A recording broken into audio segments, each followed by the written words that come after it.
Uniti in Cristo è possibile, giudei e greci.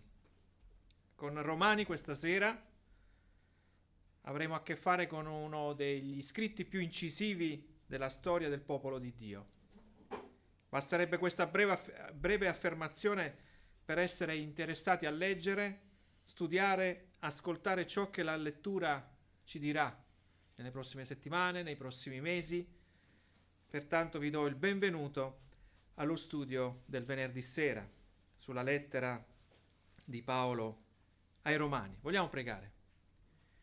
Buon Padre, vogliamo ringraziarti per la ricchezza, la bellezza, la profondità, la larghezza, l'ampiezza della tua parola, di questa rivelazione sempre fresca che ci rinnova, Signore, ci fa conoscere le profondità dei tuoi pensieri. Signore, ti preghiamo perché in questo nuovo percorso possiamo rendere più solide le basi della nostra fede, come anche annunciarti al mondo con questa grande opportunità, Signore, di parlare tra di noi in un ambiente ristretto, ma anche puoi parlare in una maniera più ampia. Possa tu benedire questa parola questa sera che condividiamo e annunciamo affinché tu possa essere conosciuto tra i popoli. Te lo chiediamo nel nome potente di Gesù. Amen. Una lettera indirizzata alla Chiesa di Roma, scritta da Paolo con il proposito di avere un gruppo di credenti in Occidente consolidato nella sana dottrina, liberi di essere giustificati in Cristo. Potrebbe essere questo l'argomento che fa da cerniera a tutta l'opera e che si innesta in quella libertà relazionale che si intravede in un giardino tra Dio e la prima coppia. Causa di una rottura del patto con Dio, la bellezza, la fecondità di quella relazione venne a mancare. Si scrive una lettera, nella circostanza quella ai credenti di Roma, prima che l'Apostolo potesse visitarla. Quindi noi dobbiamo immaginare questo: si scrive prima di conoscere, prima di recarsi sul posto per visitare e conoscere questi credenti. Scritta dalla città di Corinto, probabilmente nella primavera del 57 d.C. Paolo soggiornò 3 mesi in quella città in occasione del suo terzo viaggio missionario. Preparare una chiesa affinché potesse essere pronta a sostenerlo in un'ultima impresa, quella di visitare la Spagna, se gli fosse stato concesso, ma anche educarla ad essere uniti tra loro, dato che era costituita tra giudei e gentili. Quando era sorta? Probabilmente dopo l'ascolto a Pentecoste della predicazione di Pietro. Quindi siamo ad Atti 2, in quella giornata meravigliosa. Infatti alcuni pellegrini romani, quindi giudei, furono testimoni dei prodigi di quel giorno, udendo la predicazione efficace e chiara dell'Apostolo Pietro. Al rientro a Roma portarono la loro testimonianza, ciò che avevano ascoltato, immagino con tanto entusiasmo, era necessario anche viverlo. Si costituì, per opera dello Spirito Santo, una comunità multietnica caratterizzata da una componente giudaica come una anche autoctona, locale. Stiamo a parlare di Roma, dei Romani. Quindi gentili. Uniti in Cristo è possibile, anzi è necessario, perché ci si riappropria di quella libertà persa in un giardino.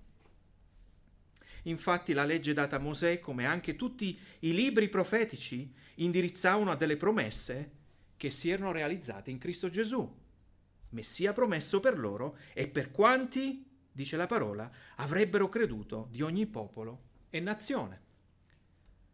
Un tempo di ricca condivisione tra popoli, con storie diverse, ma accomunati ora nella morte e resurrezione di Cristo. Una nuova identità per ciascuno per poter camminare insieme, perché liberi di essere giustificati in Cristo. Hai mai preso un compasso tra le mani? Hai mai usato un compasso nautico per tracciare una traiettoria? Bene, Romani ci offre un centro, un punto di riferimento per avere una direzione, una svolta nella nostra vita. Romani 5, 1, e troviamo la svolta. Giustificati dunque per fede, abbiamo pace con Dio, per mezzo di Gesù Cristo, nostro Signore. Ma quel buon vivere insieme venne a mancare per un editto dell'imperatore Claudio nel 49 d.C., che obbligava tutti gli ebrei abitanti in Roma a lasciare la città. Non è la prima volta che gli ebrei sono in prima linea per quanto riguarda la persecuzione. Una comunità che perse nel corso di 6 anni quella componente ebraica. Unità e diversità vennero meno. Nella circostanza, circa 8 anni dopo, nel 57, Paolo scrisse ad una chiesa che si doveva nuovamente riamalgamare. Confrontarsi con fratelli con un bagaglio religioso, rituale diverso da loro, che nel frattempo, a causa della caduta di quell'editto che obbligava gli ebrei a uscire da Roma, potevano finalmente rientrare. Se mi è concesso, trovarono una chiesa diversa da come l'avevano lasciata. E bisognava trovare un equilibrio nel rispetto della tradizione, della loro lunga storia, ma bisognava superare il rituale per evitare di non comprendere il Vangelo di Gesù Cristo. È il cerimoniale che salva? È la legge che salva? O è colui che ha adempiuto nella sua morte e resurrezione tutto il cerimoniale, come anche la legge stessa? Bisognava riappropriarsi insieme di una componente di pluralità nell'unità cristiana. Questa è anche la sfida che è data ad una coppia nel matrimonio. Unità e diversità. L'uno e l'altra sono diversi, ma anche possono camminare insieme. Così anche la Chiesa porta queste caratteristiche nel momento in cui il Vangelo, quello di Gesù Cristo, è annunciato, vissuto e praticato in modo da fornire il solco del cammino comune. La Bibbia non inizia forse con un matrimonio e si conclude con un matrimonio? Sarà un caso? O forse quel primo matrimonio nel giardino Dio già vedeva qualcos'altro? Il matrimonio tra Cristo e la Chiesa? Allora unità e diversità sono possibili per esprimere la bellezza dei suoi buoni propositi. Paolo scrive per varie ragioni. Scrive per essere accolto e per godere di una sana comunione, come anche metterli al servizio di un possibile viaggio verso la Spagna, se gli fosse concesso. Roma doveva essere un nuovo centro dell'estremità dell'Occidente conosciuto, come lo fu Antiochia, per un nuovo popolo di gentili che si era costituito in Oriente. Quindi, se ripartiamo da Atti, possiamo dire che la direzione della missione, da Oriente verso Occidente, poteva essere caratterizzata da 3 città significative. Gerusalemme, da cui tutto è partito, Antiochia, il primo fronte orientale caratterizzato da gentili che entravano nel popolo di Dio, infine Roma, per puntare verso la Spagna. È sempre valido ancora oggi quel principio che Gesù ha dato di andare fino all'estremità della terra. Non è mai cambiato. Paolo può essere nominato come l'apostolo delle nazioni e come tale doveva offrire il suo contributo per un buon governo alla Chiesa affinché giudei e gentili potessero vivere insieme perché liberi di essere giustificati in Cristo. Ci occuperemo sicuramente del testo biblico, anzi faremo ogni sforzo per comprenderlo. Paolo ci lascia scoprire la sua estesa comprensione del Vangelo e delle relative implicazioni. Voleva essere sicuro che alla Chiesa non arrivasse una falsa idea della sua predicazione, del suo insegnamento. Perciò vado di persona. Così quello che è stato detto di me può essere confutato alla luce della parola di Dio. In secondo luogo scrisse per dirimere le tensioni all'interno della Chiesa che si erano create tra i giudei cristiani, possiamo chiamarli così, e altri cristiani che provenivano dal paganesimo. Alcuni sono nominati deboli nella fede, altri forti. Cosa vorrà dire questo termine? Sensibilità? I credenti non sono tutti uguali, hanno sensibilità diverse, ma sono coloro che Dio ci ha dato affinché esprimiamo l'amore di Cristo nella sua pienezza. Nonostante tutto fanno parte di una sana diversità, sono in cammino insieme ad altri per essere trasformati mediante il rinnovamento che solo la grazia del Signore può dare. È interessante che i destinatari della lettera sapessero che anche con una colletta stessa potesse esprimere un modo per unificare i credenti, in particolare gentili e giudei.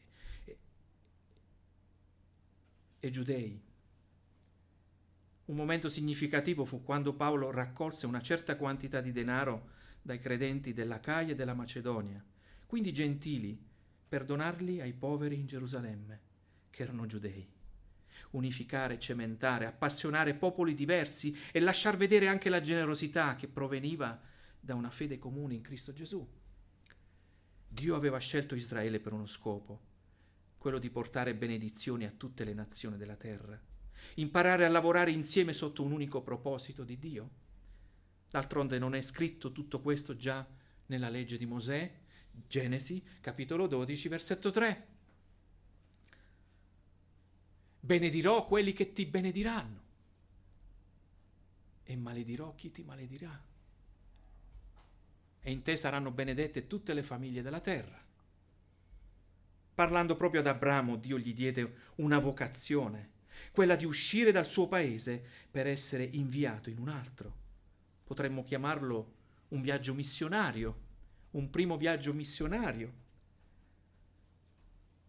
Perché farò di te una grande nazione, ti benedirò e renderò grande il tuo nome e sarai una benedizione. È interessante che alle spalle di quell'incontro ce ne fu un altro e non era con Abramo.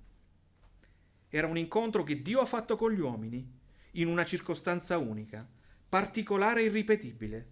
Stiamo parlando di Babele. Babele. È un incontro in cui Dio si rende conto che gli uomini vogliono camminare da soli, senza Dio, anzi si alleano tra di loro in questo progetto per farsi un nome sulla terra. Costruiscono torri, una in particolare, con una nuova edilizia perché l'uomo è anche intelligente, geniale, creativo. Infatti scopriamo il bitume che veniva dalla terra, come anche il cuocere la creta per fare mattoni, al fine di erigere delle torri che potessero arrivare al cielo. Mania di grandezza? Gestione di potere? Onnipotenza? Ci dicono qualcosa queste parole ancora oggi?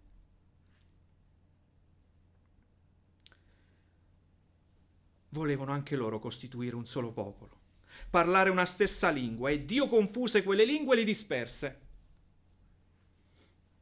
Non funziona così. La terra è stata data da Dio per uno scopo. Cosa significa tutto questo? Significa che tutta la Bibbia ha l'ambizione di riunificare l'uomo, ma a Dio stesso. Ed è l'unico modo per poter arrivare a questo fine, dato che l'uomo ha questa capacità di organizzarsi da solo e conoscere Gesù. L'unica soluzione sarà quella che Dio ponga il suo nome in mezzo agli uomini. Il tabernacolo prima, il tempio poi, indirizzavano in quella direzione.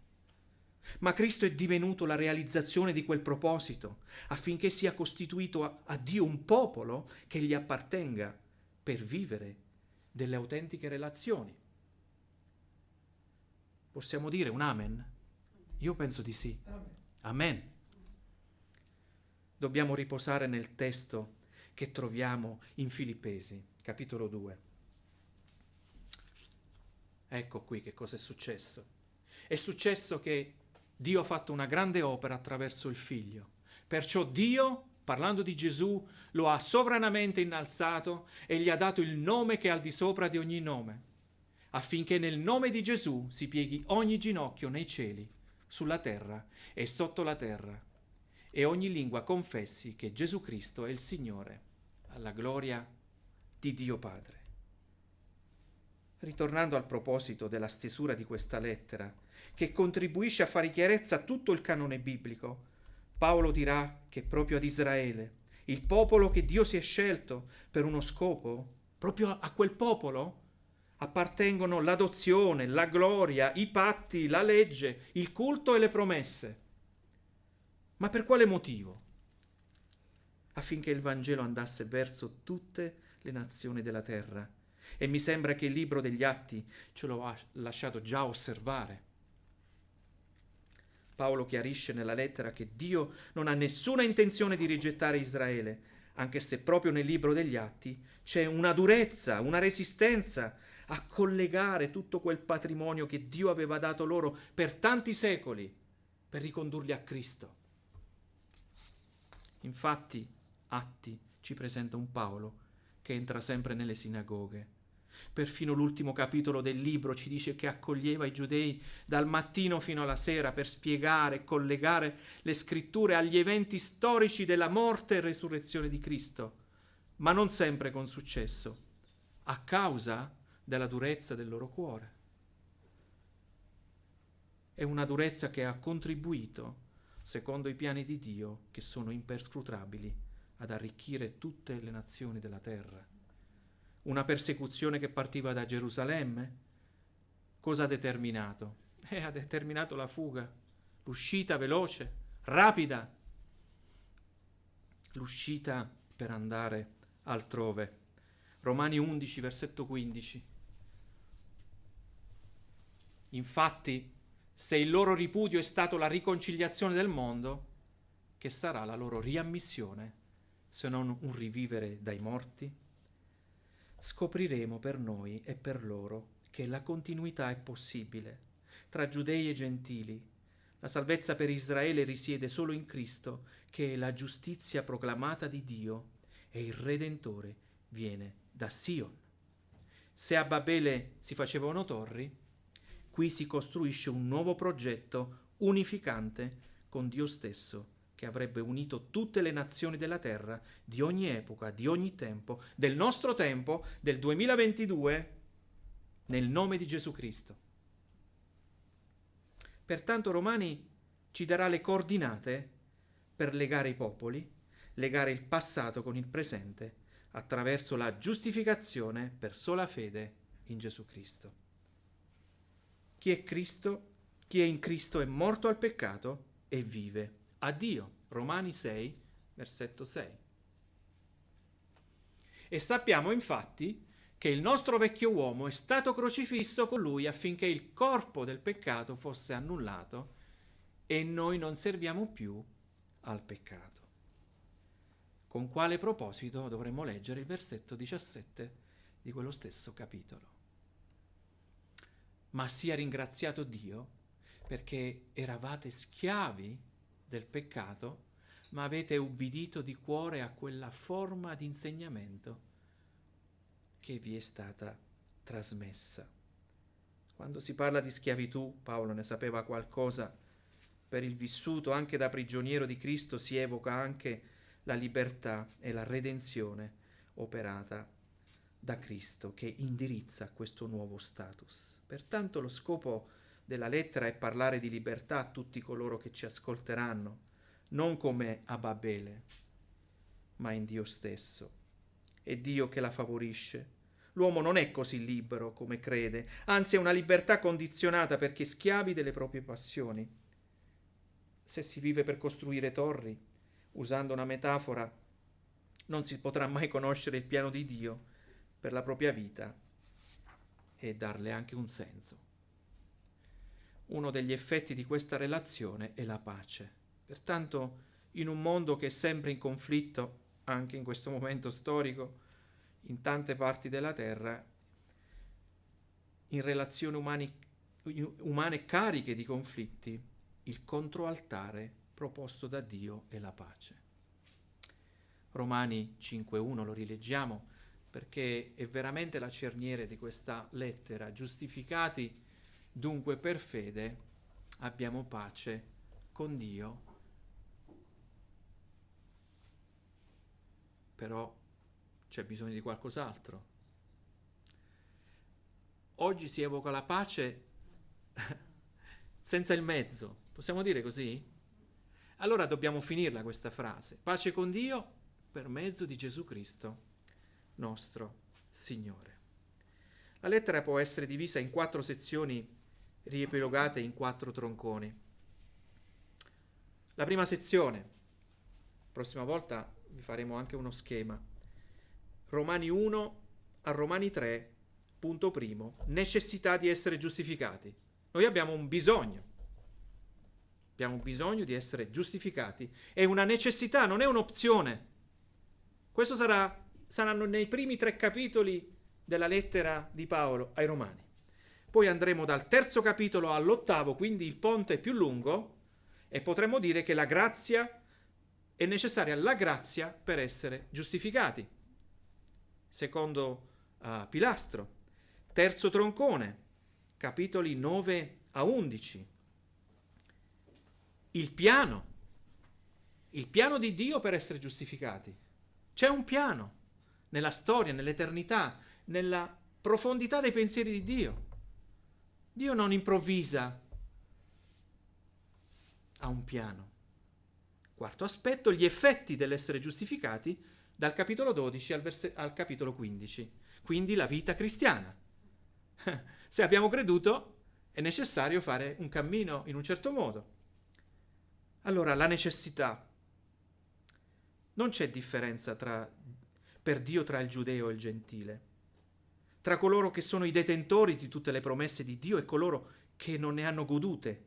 Dio è infatti il Signore di entrambe queste entità ed è giustamente adirato nei loro confronti. E sapete perché? Perché tutti hanno peccato e sono privi della gloria di Dio. La necessità della giustificazione è assoluta per tutti gli uomini, giudei e gentili. Hanno lo stesso problema e devono risolverlo nella stessa maniera. I primi, identificando Gesù in quello che le scritture diceva di lui. Gli altri nell'annuncio delle scritture che avevano il loro compimento in Gesù Cristo. Paolo avrà sempre metodi diversi di comunicare il Vangelo quando gli interlocutori erano gentili piuttosto che giudei. Ma in entrambi i casi si richiedeva la comprensione del Cristo morto e risorto. La giustificazione è assoluta perché la rottura dell'alleanza riguarda tutta la realtà creata. È necessario che qualcuno faccia qualcosa per tutti. Immagino che Paolo voglia dire questo a tutti i credenti che sono a Roma, ormai una chiesa che si era ricostruita nei 2 gruppi, giudei e gentili. Adesso andiamo a leggere il capitolo 3 e leggeremo il versetto dal 21 al 23. Troveremo quella famosa frase di prima. Ora, Paolo dirà, ora però indipendentemente, vedete? Indipendentemente dalla legge, è stata manifestata la giustizia di Dio, della quale danno testimonianza proprio la legge e i profeti, vale a dire la giustizia di Dio mediante la fede in Gesù Cristo, per tutti coloro che credono. Infatti non c'è distinzione. Tutti hanno peccato e sono privi della gloria di Dio. Ora però indipendentemente. Paolo segna un nuovo confine da raggiungere ed esplorare nel quale avere libertà, per appropriarsi di quella giustizia che proviene solo da Dio, che tutti gli uomini hanno bisogno. Abbiamo parlato di necessità, ma possiamo parlare anche di un secondo aspetto, abbiamo bisogno della grazia per essere giustificati, secondo Troncone. È proprio nell'opera compiuta della croce che troviamo la grazia, ed è un'opera universale. Tutto il capitolo 5 di Romani ci lascerà vedere questa tensione tra una escatologia promessa e una escatologia realizzata. Liberi di essere giustificati, liberi dalla morte, liberi dalla tirannia del peccato, liberi da quella legge che non eravamo in grado di adempiere. È Cristo che prende su di sé tutto quel gravame che avevamo come figli d'ira, prende su di sé il nostro peccato e ci offre la sua giustizia, attuando alla croce la vera sostituzione tra lui e noi, tra il peccato che era la giusta condanna per giudei e gentili, per offrire giustizia, la sua giustizia ad entrambi i popoli. L'annuncio di una nuova vita nel dominio, questa volta, dello Spirito Santo. E voliamo al capitolo 8. Capitolo 8, versetti 1 a 4. Non c'è dunque più nessuna condanna. Guardate come Paolo risolve. Non c'è dunque più nessuna condanna per quelli che sono in Cristo Gesù, perché la legge dello Spirito, della vita in Cristo Gesù, mi ha liberato dalla legge del peccato e della morte. Infatti ciò che era impossibile alla legge, perché la carne la rendeva impotente, Dio lo ha fatto, mandando il proprio figlio in carne simile a carne di peccato, e a motivo del peccato ha condannato il peccato nella carne, ma secondo lo Spirito. Da qui in poi mi riferisco al testo nella sua progressione espositiva sia dal punto di vista narrativo, ovvero il compimento di tutta la rivelazione data ai padri, come anche dal punto di vista teologico, come apice del piano di Dio, si offrono certezze. Perché il Vangelo è certezza, non ci lascia mai nel dubbio. La religiosità dell'uomo spesso è un tentativo di avvicinarsi a Dio, ma si hanno profondi dubbi. Invece il Vangelo offre certezze. E in un mondo come il nostro, caratterizzato da incertezze, Dio dispone e ratifica certezze che possono essere anche le tue questa sera. Anche se non ti conosciamo, non ti vediamo, ti sta parlando il Signore. È la parola che parla e queste certezze possono essere anche le tue. E allora dobbiamo leggere i versetti 32 a 35, sempre di quel capitolo 8.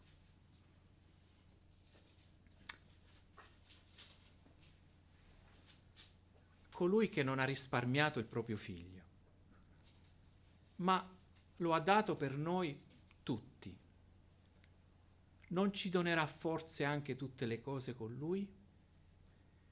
Chi accuserà gli eletti di Dio? Dio è colui che li giustifica. Chi li condannerà? Cristo Gesù è colui che è morto e ancor più è risuscitato, e alla destra di Dio e anche intercede per noi. Chi ci separerà dall'amore di Cristo? Sarà forse la tribolazione, l'angoscia, la persecuzione, la fame, la nudità, il pericolo, la spada? Abbiamo parlato di necessità di essere giustificati. Abbiamo parlato che è necessaria la grazia per essere giustificati, facendo un volo alto sui primi 8 capitoli della lettera. Ora vi partecipo il terzo e il quarto aspetto dei temi trattati nella lettera. Dio ha un piano. Meno male. Spesso a noi ci mancano i piani. Il piano di Dio per essere giustificati. Dio non agisce secondo i fallimenti dell'uomo, come se dovesse rimediare ogni volta alle sue malefatte, piuttosto a un piano conosciuto da Lui fin dall'eternità, attuato da Lui, realizzato in Gesù Cristo. La comunità quindi, pensando anche a quella destinataria della corrispondenza, è una comunità che costituisce un unico popolo. L'inserimento dei gentili in quello che era noto come il popolo di Dio, possiamo dire, ricordando tutto quello che abbiamo visto nel libro degli Atti, non costituisce qualcosa di abusivo, ma risponde al piano di Dio per il suo ulivo. Ah, c'è un ulivo. Per uno che è abituato a vederne in campagna tanti di ulivi, sapere che c'è un ulivo speciale nelle scritture è veramente incoraggiante. E allora dobbiamo andare a Romani 11. Vedete, siamo già nella terza sezione, Romani 11, dal versetto 17 al 21, e qui c'è questo innesto. L'unità nella diversità, che incominciano a costruire un modello nuovo, un albero nuovo, fatto di radici, come un albero, di un tronco, dei rami. Se alcuni rami sono stati troncati, mentre tu che sei ulivo selvatico sei stato innestato al loro posto e sei diventato partecipe della radice e della linfa dell'olivo, non insuperbirti contro i rami. Ma se ti insuperbisci, sappi che non sei tu che porti la radice, ma è la radice che porta te. Allora tu dirai: sono stati troncati i rami perché fossi innestato io.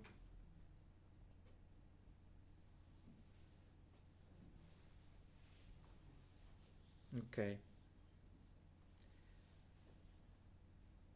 Bene, essi sono stati troncati per la loro incredulità e tu rimani stabile per la fede. Non insuperbirti, ma temi, perché se Dio non ha risparmiato i rami naturali, non risparmierà neppure te.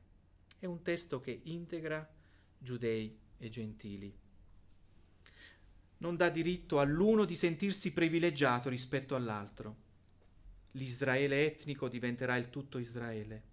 È un concetto nuovo che rientra nei piani di Dio, perché Dio ha sempre un piano.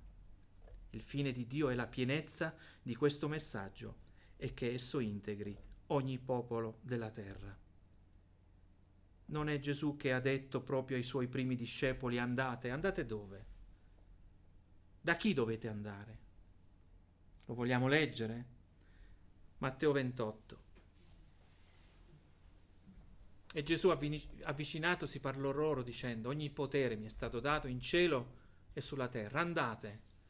Andate dunque e fate miei discepoli tutti i popoli, battezzandoli nel nome del Padre, del Figlio e dello Spirito Santo, insegnando loro a osservare tutte quante le cose che vi ho comandate.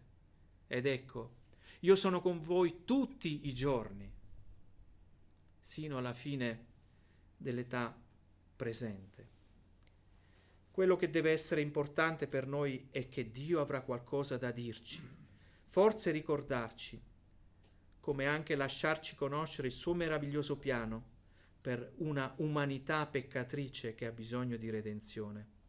Cristo e la sua opera sono il centro di questa corrispondenza. Vale la pena avvicinarsi al testo biblico con un atteggiamento di umiltà, creduto col cuore, vissuto in uno spirito amorevole che ci apra all'adorazione. E il fine di Dio è sempre quello, che ci sia adorazione. Lo era in un giardino, lo sarà in una nuova città, figuriamoci se non lo chiede ancora oggi alla Chiesa e ai suoi figli. E allora andiamo a Romani 11. Questo è un inno di lode al Signore. O profondità della ricchezza, della sapienza e della scienza di Dio, quanto inscrutabili sono i suoi giudizi e ininvestigabili le sue vie. Infatti chi ha conosciuto il pensiero del Signore? O chi è stato il suo consigliere? O chi gli ha dato qualcosa per primo, sì da riceverne il contraccambio? Perché da Lui, per mezzo di Lui e per Lui sono tutte le cose. A Lui sia la gloria in eterno. Cosa diremo? Amen. Per questa ragione Paolo sa anche coinvolgere i suoi destinatari con un saluto incoraggiante e motivante. E adesso torniamo proprio al primo capitolo, capitolo 1, versetto 7. Lui dirà: a quanti sono in Roma, amati da Dio, chiamati santi, grazia a voi e pace da Dio, nostro Padre, e dal Signore Gesù Cristo. Amen. La lettera ci lascia conoscere la grandezza dell'amore di Dio, gli effetti del cambiamento per chi crede. Infatti è scritto chiamati santi. Pensate, non sono quelli del calendario, sono quelli che hanno confessato la loro fede in Gesù Cristo. Infine i mezzi per attivare il cambiamento assicurati da Dio per mezzo del Figlio. Ultimo troncone della lettera è caratterizzato dagli effetti. Gli effetti di essere giustificati. Descriveremo dal capitolo 12 verso il capitolo 16. L'effetto è tutto ciò che deriva da una determinata causa, il risultato di un'azione oppure la conseguenza di un determinato fatto o di una situazione definita. E la cartina tornasole, come si dice, si potrebbe dire la prova del 9 di un'opera che Dio ha fatto in coloro che credono. La vita cristiana dovrà conformarsi all'Evangelo e non a questo secolo. È una riforma giornaliera caratterizzata da cadute, da continui rialzi, perché siamo in Cristo. Pensate, la scommessa di Dio. Dio ha scommesso su di noi attraverso il Figlio. E così siamo, come si dice, in una botte di ferro. Siamo la scommessa di Dio. Volete sapere i punti deboli dei giudei come anche quello dei gentili? I giudei sarebbero rimasti legati al calendario, alla liturgia, alla forma, se non vedevano in quello che praticavano ombra di futuri beni. Quindi nel cerimoniale si preparavano ad accogliere futuri promesse. Questo era il cerimoniale. Un tipo, possiamo dire, di Cristo. Un qualcosa che serviva per prepararli all'arrivo del Messia. Bene, adesso andiamo dai gentili. I gentili sarebbero stati influenzati dal pensiero ellenistico, tendendo a separare materia e spirito, con la conseguenza di una vita sdoppiata. Con lo spirito si serve e si onora Dio, e con il corpo faccio quello che voglio. Possiamo chiamarlo disordine? Scissione? Certamente sì, e noi occidentali, io per primo, siamo condizionati ancora oggi da questo dualismo. Paolo insegnerà ad entrambi i popoli a fare un passo in avanti. Questo è il vostro culto spirituale. Romani 12. Pensate, non riferiva alla domenica, ma ad uno stile di vita che avrebbe dovuto riorientare la loro quotidianità, come anche la nostra. In fin dei conti, l'Apostolo Pietro riesce a totalizzare il principio di vivere il Vangelo nella sua pienezza attraverso un'affermazione rapida, funzionale e comprensibile. Prima Pietro 1,18, anzi, leggo pure un versetto in più. Prima Pietro,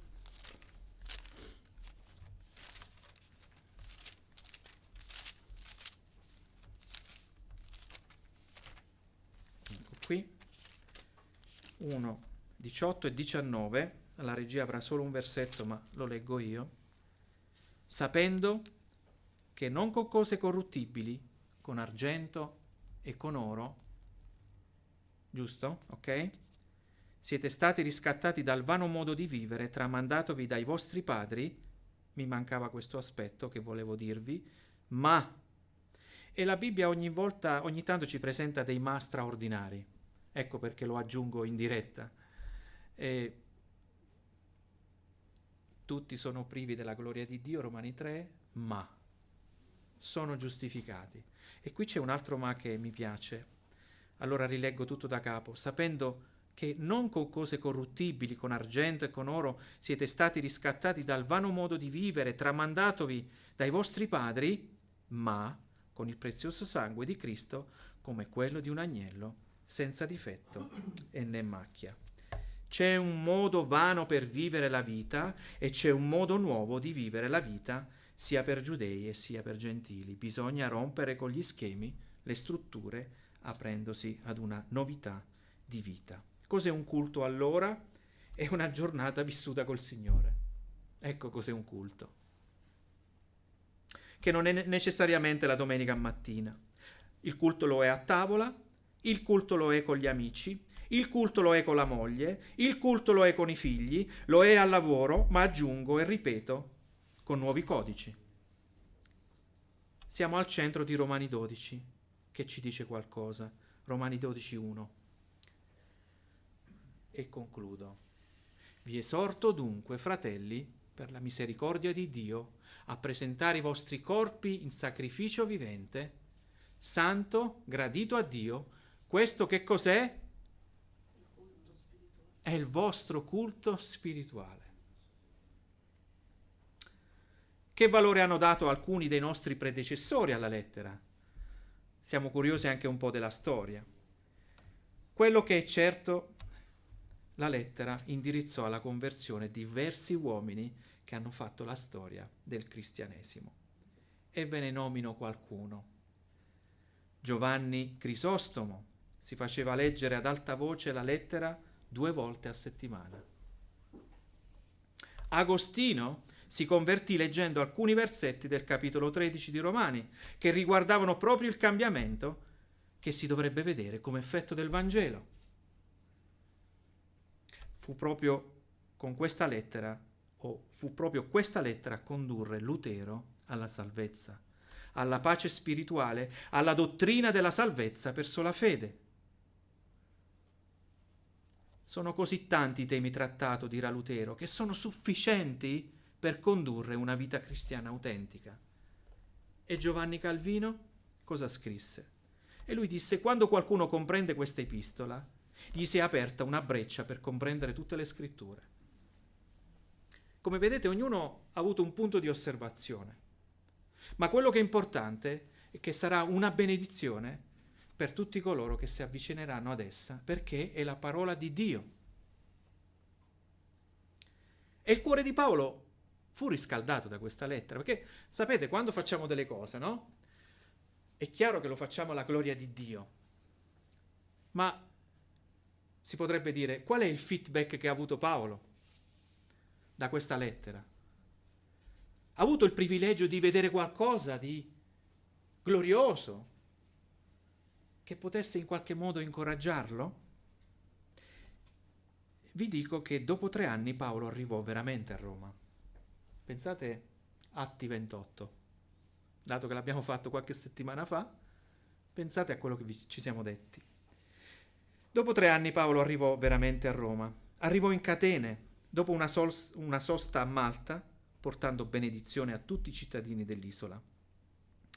Approdati a Siracusa, risalendo poi verso l'attuale Calabria, mi riferisco a Reggio, infine Pozzuoli, l'attuale Campania, infine Roma. Leggiamo Atti 28:15. Ora i fratelli, avute nostre notizie, di là ci vennero incontro sino al Foro Appio e alle 3 taverne. E Paolo, quando li vide, cosa fece? Ringraziò Dio e si fece coraggio. E Rosa rifletteva: ma che tipo di coraggio ha avuto Paolo? Anche lui era scoraggiato, anche lui era debole, tutta la traversata. Che tipo di incoraggiamento avrà ricevuto? Beh, sicuramente che avrà visto i credenti che avevano ricevuto una lettera molti anni prima. Gli vennero incontro e quando Paolo li vide si fece coraggio e ringraziò Dio. Qualunque cosa aspettasse a Roma, Paolo sapeva che la Chiesa era unita a lui nel Vangelo. Bene, vi aspettiamo alla prossima occasione. Questo è stato solo un aperitivo, un assaggio di quello che avremo nelle prossime settimane, nei prossimi mesi, nella lettura, nella meditazione, nell'approfondimento, nelle considerazioni che possiamo fare intorno alla lettera di Paolo ai Romani. Dio vi benedica.